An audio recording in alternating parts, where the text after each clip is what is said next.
اس کی لمبائی 3 فٹ، چوڑائی 1.5 فٹ اور اونچائی 27 انچ تھی۔ عزیزو، اسے سونے سے مڑا گیا تھا۔ میز کے اوپر گردا گرد ایک سونے کا کنگرا یا کھڑا حاشیہ تھا۔ عزیزو، اس کھڑے حاشیے کو پروٹسٹنٹ ترجمہ میں تاج کہا جاتا ہے، اور کیتھولک کی بائبل جب ہم پڑھتے ہیں تو اس میں اس کے لیے لفظ کلس استعمال کیا گیا ہے۔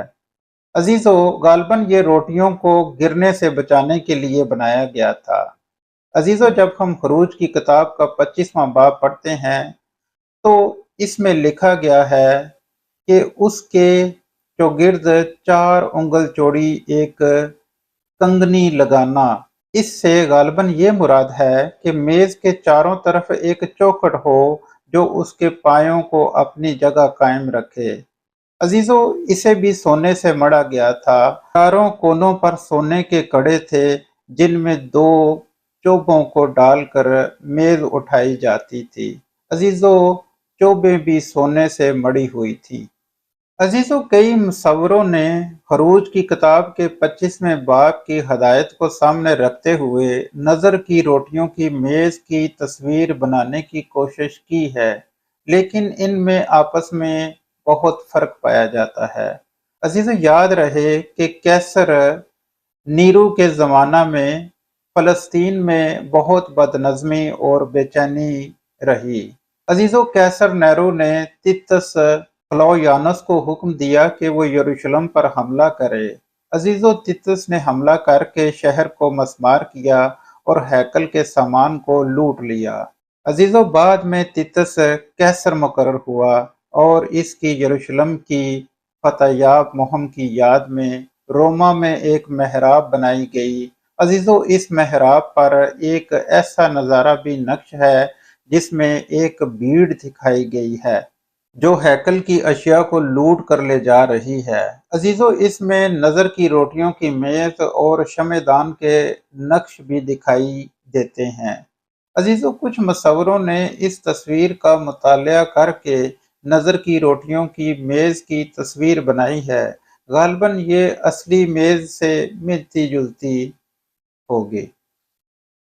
عزیزو، مسیح یسوع یوحنا کی انجیل کے 6 باب کی 25ویں آیت سے لے کر 59ویں آیت میں اپنے بارے میں فرماتے ہیں کہ زندگی کی روٹی میں ہوں۔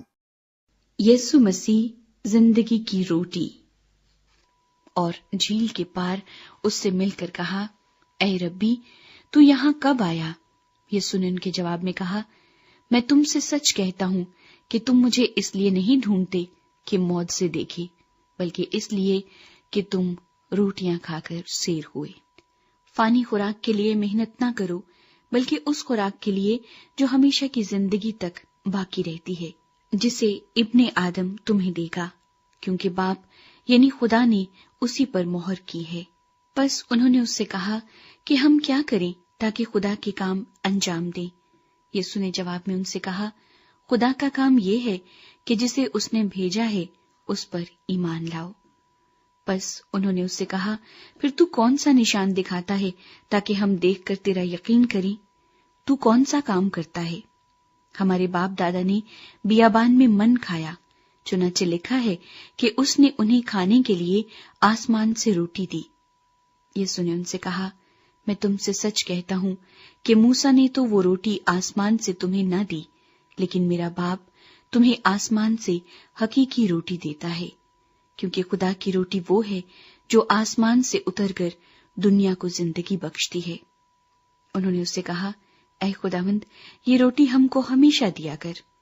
یسوع نے ان سے کہا، زندگی کی روٹی میں ہوں، جو میرے پاس آئے وہ ہرگز بھوکا نہ ہوگا، اور جو مجھ پر ایمان لائے وہ کبھی پیاسا نہ ہوگا۔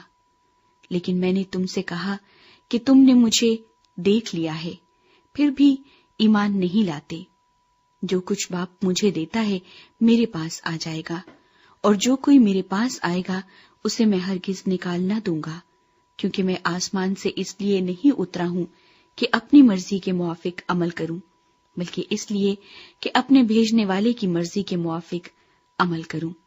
اور میرے بھیجنے والے کی مرضی یہ ہے کہ جو کچھ اس نے مجھے دیا ہے میں اس میں سے کچھ کھو نہ دوں، بلکہ اسے آخری دن پھر زندہ کروں، کیونکہ میرے باپ کی مرضی یہ ہے کہ جو کوئی بیٹے کو دیکھے اور اس پر ایمان لائے ہمیشہ کی زندگی پائے، اور میں اسے آخری دن پھر زندہ کروں۔ پس یہودی اس پر بڑبڑانے لگے، اس لیے کہ اس نے کہا تھا کہ جو روٹی آسمان سے اتری وہ میں ہوں، اور انہوں نے کہا، کیا یہ یوسف کا بیٹا یسوع نہیں، جس کے باپ اور ماں کو ہم جانتے ہیں؟ اب یہ کیوں کر کہتا ہے کہ میں آسمان سے اترا ہوں؟ یسوع نے جواب میں ان سے کہا، آپس میں نہ بڑبڑاؤ، کوئی میرے پاس نہیں آ سکتا جب تک باپ جس نے مجھے بھیجا ہے اسے کھینچ نہ لے، اور میں اسے آخری دن پھر زندہ کروں گا۔ نبیوں کے صحیفوں میں یہ لکھا ہے کہ وہ سب خدا سے تعلیم یافتہ ہوں گے۔ جس کسی نے باپ سے سنا اور سیکھا ہے وہ میرے پاس آتا ہے۔ یہ نہیں کہ کسی نے باپ کو دیکھا ہے، مگر جو خدا کی طرف سے ہے اسی نے باپ کو دیکھا ہے۔ میں تم سے سچ کہتا ہوں کہ جو ایمان لاتا ہے ہمیشہ کی زندگی اس کی ہے۔ زندگی کی روٹی میں ہوں۔ تمہارے باپ دادا نے بیابان میں من کھایا اور مر گئے۔ یہ وہ روٹی ہے جو آسمان سے اترتی ہے تاکہ آدمی اس میں سے کھائے اور نہ مرے۔ میں ہوں وہ زندگی کی روٹی جو آسمان سے اتری۔ اگر کوئی اس روٹی میں سے کھائے تو ابد تک زندہ رہے گا، بلکہ جو روٹی میں جہان کی زندگی کے لیے دوں گا وہ میرا گوشت ہے۔ بس یہودی یہ کہہ کر آپس میں جھگڑنے لگے کہ یہ شخص اپنا گوشت ہمیں کیوں کر کھانے کو دے سکتا ہے۔ یسوع نے ان سے کہا، میں تم سے سچ کہتا ہوں کہ جب تک تم ابن آدم کا گوشت نہ کھاؤ اور اس کا خون نہ پیو تم میں زندگی نہیں۔ جو میرا گوشت کھاتا اور میرا خون پیتا ہے ہمیشہ کی زندگی اس کی ہے، اور میں اسے آخری دن پھر زندہ کروں گا، کیونکہ میرا گوشت فی الحقیقت کھانے کی چیز اور میرا خون فی الحقیقت پینے کی چیز ہے۔ جو میرا گوشت کھاتا اور میرا خون پیتا ہے وہ مجھ میں قائم رہتا ہے اور میں اس میں۔ جس طرح زندہ باپ نے مجھے بھیجا اور میں باپ کے سبب سے زندہ ہوں، اسی طرح وہ بھی جو مجھے کھائے گا میرے سبب سے زندہ رہے گا۔ جو روٹی آسمان سے اتری یہی ہے، باپ دادا کی طرح نہیں کہ کھایا اور مر گئے۔ جو یہ روٹی کھائے گا وہ ابد تک زندہ رہے گا۔ یہ باتیں اس نے کفرنہوم کے ایک عبادت خانے میں تعلیم دیتے وقت کہیں۔